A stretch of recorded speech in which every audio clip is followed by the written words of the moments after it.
Welcome back to AUX Learning. Now we're going to be going over the torque PDF, which includes center of mass as well as rotational equilibrium problems. And we're going to be going over the problems that I deemed were the hardest, okay? Because that's just how the course goes, right? I give you a hard practice PDF, you look at the questions, and I solve the hardest questions on screen. So you can see if you didn't manage to get it. I'll be using G is equal to 9.8 meter per second squared, okay? And yeah, that's pretty much it. If you're looking for the pulleys and levers as well as mechanical advantage problems, that's going to be in the energy unit, okay? So you can check that out. Because I decided that it's just more fit for the energy unit. There's more problems regarding that in the energy unit. So you can look at that. But right now, I'm going to be going over torque, rotational equilibrium, and center of mass. So let's get at it. Let's start with problem 4. A uniform horizontal strut of weight 150 newtons and length 3 meters is hinged to a wall at its left end. A cable from the right end runs up to the wall at 40 degrees above the strut. A 500 newton load hangs from the right end. Find the cable tension and the magnitude of the hinge reaction force. Okay, so basically, what's the force of tension here in the strut, in the cable? And then what's the hinge's reaction force? I'll go over what this means in a sec, but let's just find this out first, okay? So how are we going to find this? We know that the lever is not moving, right? We know that the strut is not moving. So it must be in rotational equilibrium, which means the torques are equal, right? These two are bringing the stick downwards, so it's going to rotate like this, right? Which is which direction? Clockwise torque. Alright? This is counterclockwise torque. Because you see how we're pulling it up this way? So it's going to go like this. Because the cable, imagine holding the cable and pulling it up, right? It's going to go like that. Okay, anyway. Now, let's add up the torques. And we're going to put these in together, right? They're both clockwise, so they're both negative. This is counterclockwise, so it's positive. That's just a convention. You could use whatever, but the clockwise go together and the counterclockwise goes by itself. Okay? So since it's not moving, I know that this counterclockwise force has to equal downward force by these clockwise torques. So, torque, and then sine of 40, right? Tension, the force of tension here, times sine of 40. Because you can see how only the vertical component, right? How many times did I tell you that? Only the vertical component of torque works on these levers. So it's going to be the sine of 40, which is this component, the vertical component. And that times the distance where it's acting from, which in this case is 3 meters. Okay? Is equal to what? These two torques, right? Because they have to match up. You could do minus and then the torques, and then you could do 0, but I find it more intuitive to just, this is the more intuitive, but it's easier if you just put these torques on this side because you know they both have to equal, right? If you add both of them, then they're just going to be equal. So, where does this 150 Newton force act at? Halfway through the lever, right? Or the strut, which is 1.5 meters. So 150 newtons at 1.5 meters plus 500 newtons at 3 meters. So this should give me T sine 40 degrees plus, times 3 meters is equal to 225, I believe. 225 plus 1500 or 1725 Newton meters. You divide that by 3 meters, and then you're just left with T sine 40, right? So you do that, 1725 divided by 3, meters cancel out. You're left with T sine 40 is equal to 575 newtons, and T is equal to 575 divided by sine of 40 degrees, okay, which is 894.54 newtons. All right, there you go. That's how you find the tension force here. But what about the hinge reaction force? What is that asking for? So no torque means, so let me write this down, okay? No torque means no rotation. But if you have an external force, it can still go downward, right? It doesn't need to rotate, but it will translate downward, right? Net force is equal to ma. If there is a net force, there is going to be an acceleration. So we need to make sure our net force is also 0. Okay, so let me look at my forces here. First I have 575 newtons upward. Then I have 150 newtons downward and 500 newtons downward. So this is 650 newtons downward. And I have 575 newtons upward, right? Which doesn't make sense because I need how many newtons to match this up? I need 75 newtons upward, which means the hinge has to provide that, right? Otherwise the hinge would be moving downward, which we don't want. The hinge is going to provide this. So 75 newtons upward. We know that's one part of it, right? That's force Y. But what about force X? What's that going to be? So what's the only force, the vertical, not the vertical, the horizontal force acting here? These two are vertical, okay? They're going downward in the Y direction. My horizontal force is starting over here, going here, right? Because this tension has a horizontal component. So if I know my tension is 894.54, my tension cosine 40 degrees is my X component. So let me see that. It's not this force's X component, but it's the tension's X component.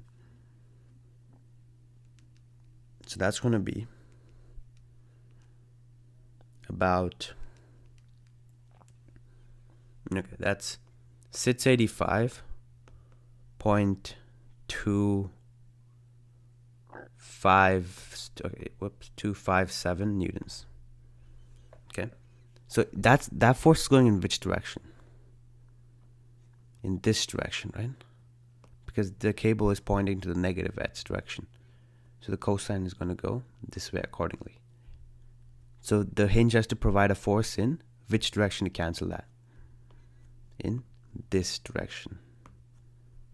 Okay?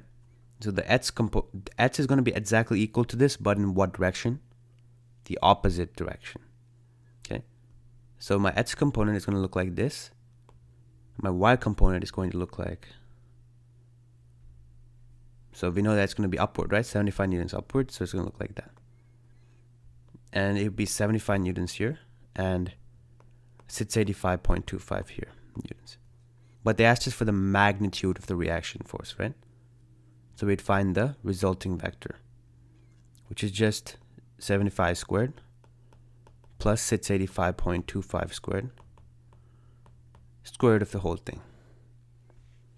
Okay? Because using Pythagorean theorem, right? C squared is equal to A squared plus B squared.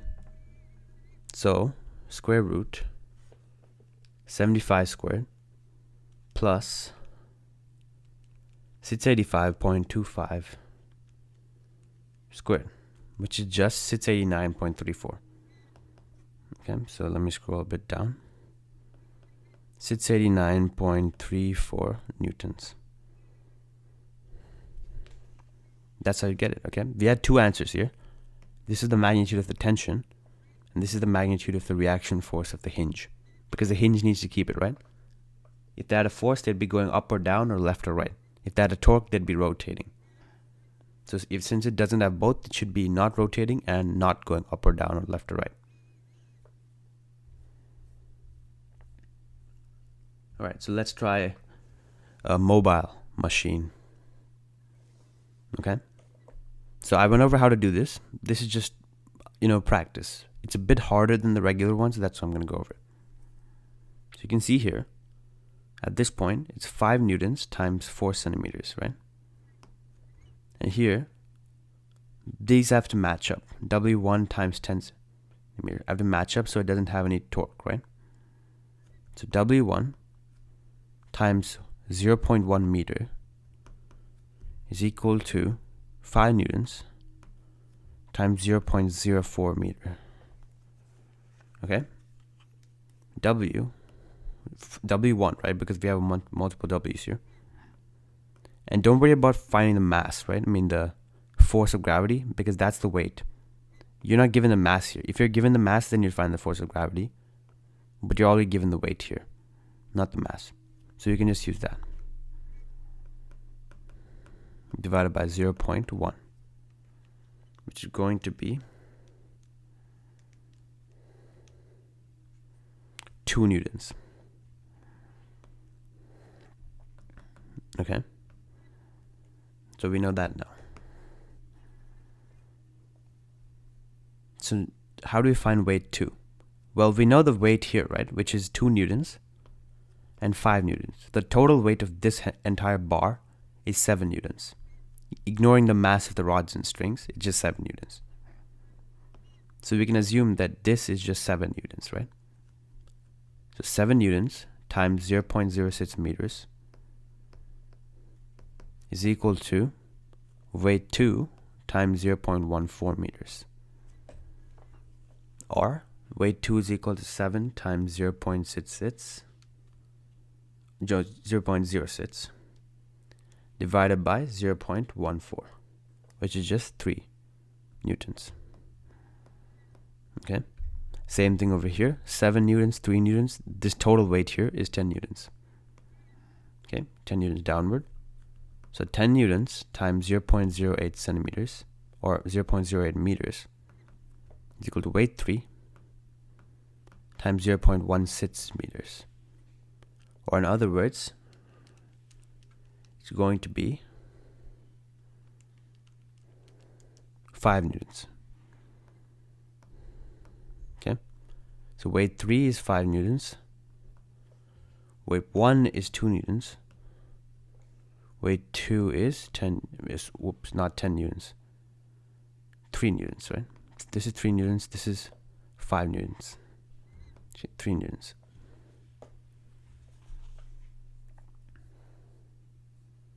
Alright, so now we have a center of mass problem. Point masses sit at the vertices of a triangle. 2 kgs at 0, 0, 3 kgs at 6, 0, and 1 kg at 3, 5.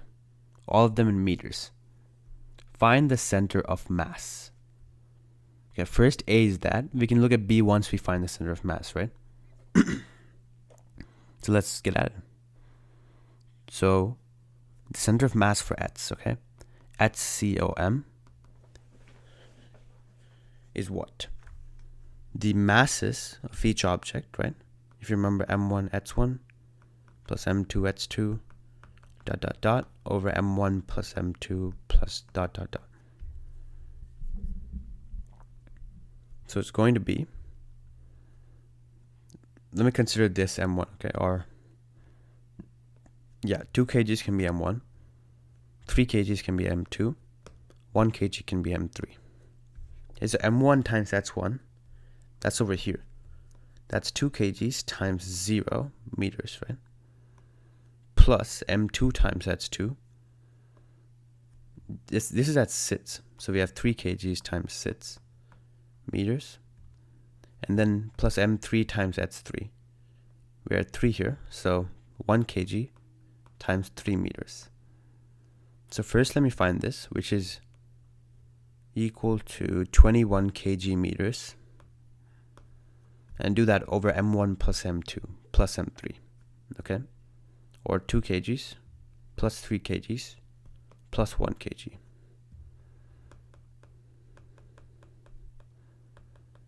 That's the total mass, right? The distance times the mass divided by just all the masses added up. So here this is around 6 kgs. So this would be kgs cancel. And you're left with about 3.5 meters. Okay, that's your at center of mass. 3.5 meters. Now, to find the y center of mass, right? Because there's two components here, x and y. So the y center of mass is all the y values times the masses, okay? So in this case, that would be m1, 2 kgs, times what is the y component here? 0 meters, plus m2, 3 kgs, times same thing, right? 0 meters, plus m3, 1 kg, times 5 meters, over the total mass, which is just 6 kgs. So this is 0, this is 0, this is 5 over 6. Okay, it's just 5 over 6 then. Do I want to represent that as a decimal, or no, it's just a bit messy. I'll just keep it 5 over 6. 3.5 comma 5 over 6. Okay, that's your center of mass. Now they're asking for a 4 kg mass that is added, so the new center of mass of all 4 is at 3, 0. And then we need to find the coordinates, okay? So they basically gave us a new mass, they put it somewhere, and they're telling us that where should I put it so that the center of mass is going to be 3, 0. Alright, so let's work through that together, right? Let me actually erase this at stuff. Okay, so we have more space here. I got my center of mass answer down, so I can use that now. B. So, what do I know here? I know my center of mass formula, right? m1 x1 plus m2 x2. Then add over m1 plus m2 is equal to center of mass. I mean, that's for x at least. So in order for it to be 3, what needs to happen? We can write these all out, right? So 2 kg times 0, because these are not changing, plus 3 times 6, 3 kg times 6, plus 1 kg times 3, plus 4 kg times, we don't know, right? I can just represent that as x. 4 kg times x meters. I was just debating whether to represent it as because at center of mass might confuse with that, but it's fine. And all of that over the total mass, which is now going to be 4 kg plus 1 kg plus 3 kg plus 2 kg, right? Because now we have a 4 kg mass as well. So that's 10 kgs. And what do we know about this? This has to be equal to, what's our at center of mass? 3, right? So it's going to be equal to 3. So the 0 is 0. This is 18 kg meters. 6 times 3 plus 1 kg times 3 meters, which is just 3 kg meters, plus 4 kg x is equal to 3 meters.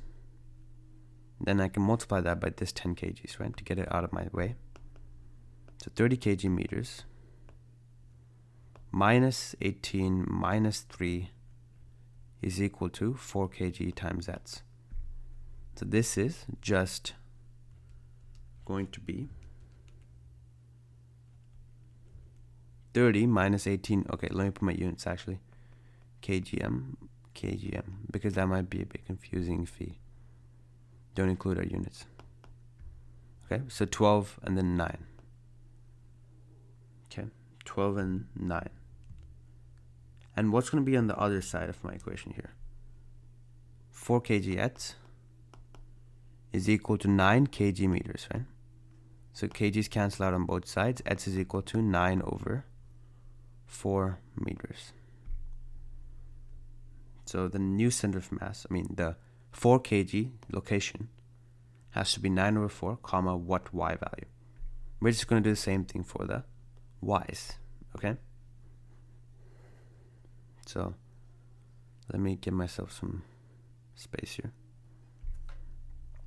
Y center of mass is going to be 2 kg times 0 plus 1 kg times 5 plus 3 kg times 0. All of these in meters, right?